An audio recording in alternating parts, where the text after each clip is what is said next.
Hola a todos, soy el Dr. Antonio Romero Silva y en esta ocasión quiero hablarles sobre la tabla periódica. En la descripción del video pueden encontrar las diferentes secciones de esta presentación.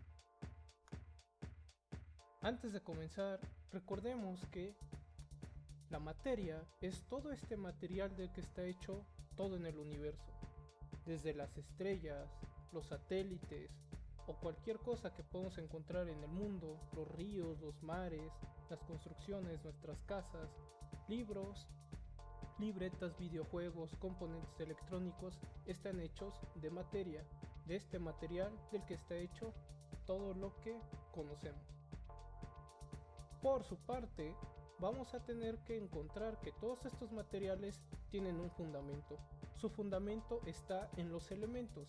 Los elementos son este componente básico de la materia, que podemos entender como los bloques básicos de construcción de toda la materia con la que estamos interactuando todos los días. Y todos estos elementos los podemos encontrar en lo que se llama tabla periódica, donde es un listado de todos los bloques de construcción, estos elementos, tanto naturales, que son los que hemos encontrado en la Tierra, como sintéticos, que han sido sintetizados, valga la redundancia, o hechos por el ser humano. Pero ¿cuál es la idea detrás de estos bloques de construcción, de estos elementos? Para ejemplificarlo, podemos tomar como ejemplo nuestro cuerpo. El cuerpo humano está hecho a su vez de ciertos bloques de construcción, por decirlo de alguna manera, que son los órganos de los distintos sistemas que tenemos en nuestro cuerpo, como puede ser el corazón, los pulmones, el hígado, los intestinos o el cerebro.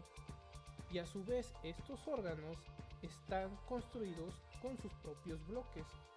¿Cuáles son sus bloques de los órganos? Las distintas células que lo componen. Las células son la unidad fundamental de la vida. Entonces, estos órganos, si lo dividimos en bloques más pequeños, encontramos a las células. Y a la vez, estas células, como pueden ser los glóbulos rojos de nuestra sangre, podemos dividirlo en bloques todavía más pequeños. Por ejemplo, podríamos encontrar agua o quizás glucosa, que está dentro de estas células, que son más pequeñas que la célula. Entonces la célula puede tener agua y sería otro bloque de construcción, pero ahora más pequeño que el órgano. Tendríamos a la célula. Y ahora el agua, a su vez, podemos encontrar bloques todavía más diminutos. Y estos bloques serían por fin los elementos. Nuestros elementos serían los bloques básicos de construcción. En el caso del agua, tiene dos bloques básicos, el oxígeno y el hidrógeno, que serían los elementos, estos bloques de construcción básicos de la materia. Ahora, ¿cómo voy a saber cuando tengo un elemento? Sé que tengo un elemento porque es una pieza de toda esta materia, de todo este material del que están hechas las cosas, porque ya no puede dividirse en algo más sencillo, en más de un tipo de materia. Por eso al llegar al hidrógeno en el agua, llegué a un elemento porque ya no lo puedo dividir en algo más sencillo. ¿Y dónde están todos estos elementos? Todos estos elementos están en la tabla periódica. Y la tabla periódica nos ayuda a encontrar varias cosas gracias a esta forma particular que tiene, que pueden ver en pantalla, donde podemos ver escalones o regiones constantes que otra vez se pueden escalonar, o incluso una región que está separada de la tabla. Esta forma particular nos puede indicar cómo se relacionan unos elementos con otros. También nos puede ayudar a predecir cómo se ve un elemento, si este elemento está sólido, líquido o gaseoso. Por ejemplo, a temperatura ambiente podemos usarlo para comprender cómo los elementos se combinan entre sí, es decir, que reaccionan entre sí con otros elementos. Por ejemplo, cuando el carbono se combina con el oxígeno o el carbono con el azufre.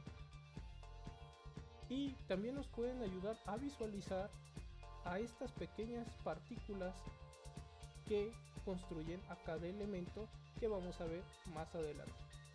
Entonces, la gran importancia de la tabla periódica radica en que es una guía y herramienta para entender todas las combinaciones entre los elementos que nos ayudan a comprender mejor el mundo y el universo. Veamos un poco de la historia. Al inicio, cuando los seres humanos comenzaban a involucrarse con las rocas o transformaban sus alimentos, tuvieron estas ideas de que tenía que haber ciertos bloques de construcción y que había unos bloques de construcción diferentes a otros. Es decir, que tenían diferentes materiales con los cuales trabajaron durante todo el tiempo. En el tiempo de los griegos, para entender mejor estas transformaciones de los materiales o cómo un material se combinaba con otro, surgió una teoría que es conocida como la de los 4 elementos, donde se decía que cada objeto o cada cosa que se encontraba en el mundo podía tener aire, fuego, tierra, agua o predominante más uno. Por poner un ejemplo, cuando hablaban de los metales muchas veces decían que era una combinación de tierra y de fuego, y esta idea dominó durante mucho tiempo hasta los siglos XVII y XVIII. Sin embargo, también en el tiempo de los griegos, un filósofo llamado Demócrito, él tenía una idea distinta. Lo que él pensaba es que existían unas partículas invisibles diminutas que no podían romperse más. Es decir, como si llegáramos, por ejemplo, a una canica tan pequeña que ya no se puede romper. Esta canica tan pequeña que ya no podía romperse, Demócrito la denominó como un átomo o, en su plural, átomos. De hecho, la palabra átomo puede traducirse como que no se puede cortar. Pasó el tiempo y se tenía más noción de cómo transformar la materia y de cómo interactuar con ella y de cómo manipular. Por eso, alrededor de la Edad Media aparecieron los que vienen siendo los antecesores a los químicos actuales, que son los alquimistas. Los alquimistas son recordados, entre otras cosas, porque ellos fundaron muchas de las técnicas que tenemos actualmente, como la destilación, la filtración o la cristalización. Ellos representaban estas transformaciones y los diferentes materiales que utilizaban con símbolos. En pantalla, este triángulo con un cuadrado, con un círculo, era lo que se llamaba piedra filosofal. La piedra filosofal era un material que se creía que al combinarse con otros metales podías producir oro. Si tú ponías hierro y la piedra filosofal obtendrías oro. En China, por su parte, se creía que la piedra filosofal también te conducía a la inmortalidad. Entonces podemos observar que la transformación de la materia y entender la materia ha sido una de las grandes incógnitas para los seres humanos. Ya para el siglo XVII y XVIII, después de haber manipulado por mucho tiempo los materiales que se encontraban en la naturaleza, se iban descubriendo cada vez más y más materiales, más y más compuestos. Por ejemplo, en la imagen se puede ver el descubrimiento del fósforo. ¿Cómo se obtenía el fósforo en ese tiempo? La orina se evaporaba y dejaba fósforo. Este fósforo tenía la propiedad de que puede producir luz, como puede verse en la imagen. Entonces, esto comenzó a despertar la curiosidad de entender mejor a la materia, al material del que están hechas todas las cosas.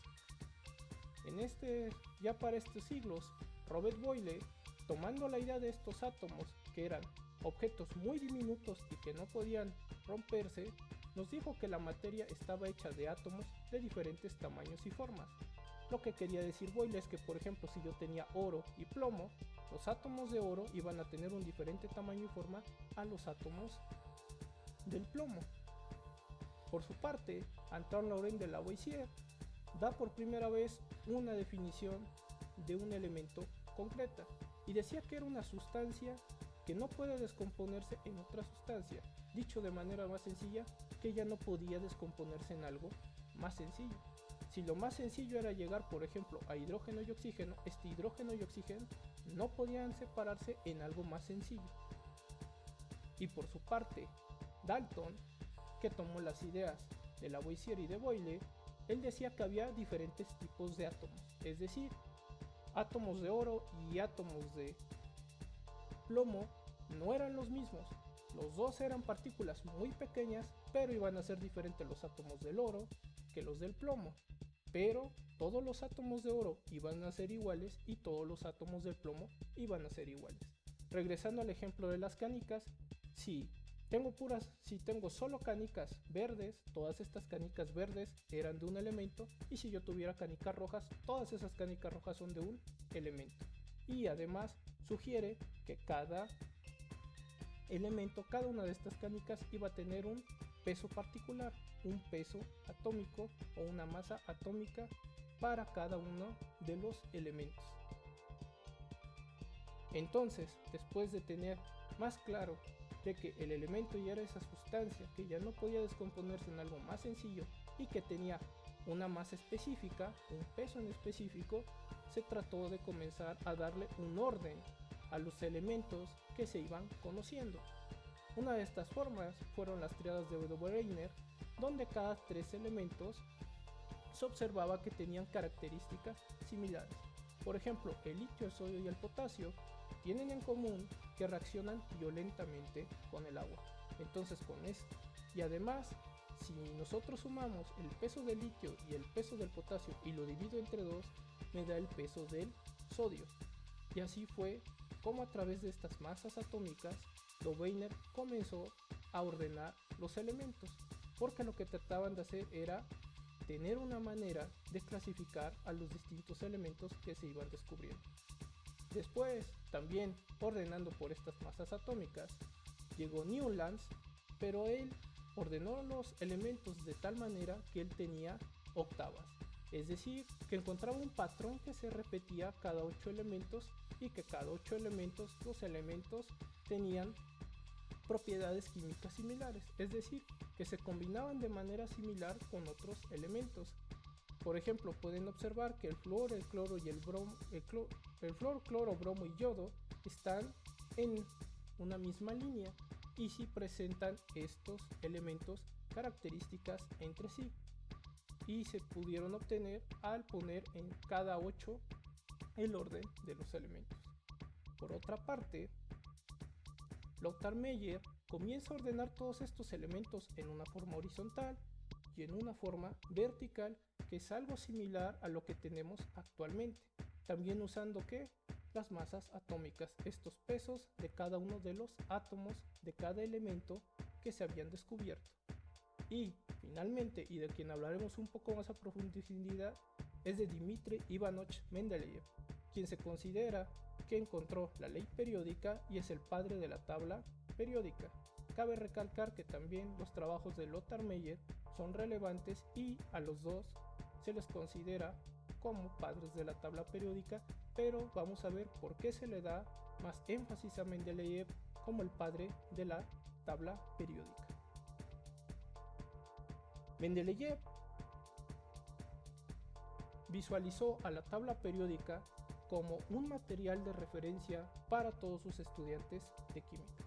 La idea detrás de esta tabla periódica para él era que sus alumnos pudieran consultar de manera sencilla las propiedades de una manera estructurada para sus clases, de tal manera que Mendeleev usó las masas atómicas para ordenar a todos los elementos que se tenían en ese entonces, cuyos símbolos son estas letras mayúsculas o letras mayúsculas y minúsculas, para ordenarlos de manera vertical por su masa, y además los ordenaba de manera horizontal dependiendo de sus propiedades físicas, como puede ser su densidad, su punto de ebullición, su punto de fusión, o químicas, por ejemplo su combinación con el oxígeno. Y además dejaba unas líneas, como pueden observar, donde había huecos. Estos huecos, estos espacios en blanco, eran de predicción. Mendeleev pensaba que había elementos que todavía no se habían descubierto, pero que llenarían esos espacios y se representaban, por ejemplo, con el prefijo EK. B, por ejemplo, EKB significaría similar al boro, y efectivamente después estos huecos se llenaron. O por ejemplo, el EK aluminio era que se parece al aluminio, y este EK aluminio fue el galio, y el galio actualmente está en la misma familia que el aluminio. Al decir que está en la misma familia es que tiene propiedades similares. Entonces el gran peso de Mendeleev fueron sus predicciones y además que él descubre este patrón, estas características que se repiten en los elementos. Se dice que se descubrió porque esta ley es una ley natural que él pudo descubrir con estos trabajos que realizó Mendeleev. Además de que Mendeleev promovió mucho la tabla periódica y por ello también es ampliamente recordado. Nuestra tabla periódica moderna tiene esta estructura: 118 elementos en total, desde el hidrógeno hasta el organesón actualmente. Cada una de las columnas verticales que podemos encontrar se le llama grupo o familia, y todas estas filas horizontales les llamamos periodos. En total, la tabla periódica tiene 18 grupos y tiene 7 periodos. Y muchas características que podemos ver su tendencia al viajar, ya sea de arriba a abajo en una familia o de izquierda a derecha en un periodo, pueden ser su configuración electrónica, su radio atómico, sus energías de ionización, la electronegatividad, afinidades electrónicas, carácter metálico o números de oxidación. Entonces, la tabla periódica nos da muchas de las tendencias y patrones que siguen los elementos, y también la podemos subdividir, por ejemplo, como se ve en pantalla, en diferentes colores, dado si hay alguna familia en particular, como son los metales alcalinos que están en rojo, o los metales térreos que son los que están en color naranja, o podemos hablar de los metales de transición, que son estos metales que están en el centro de color amarillo, o de la serie de los lantánidos y actínidos que está abajo de la tabla periódica. Entonces, la tabla periódica nos ayuda a visualizar varias características que tienen los elementos y cómo se relacionan entre sí.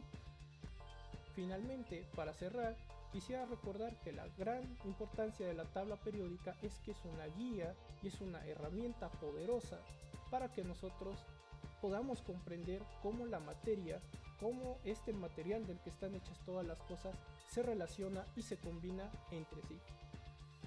En esta parte les dejo videos, mejor dicho, listas de reproducción que los llevan a los distintos materiales que se encuentran para consulta en el canal. Yo he sido el Dr. Antonio Romero Silva. Hasta la próxima.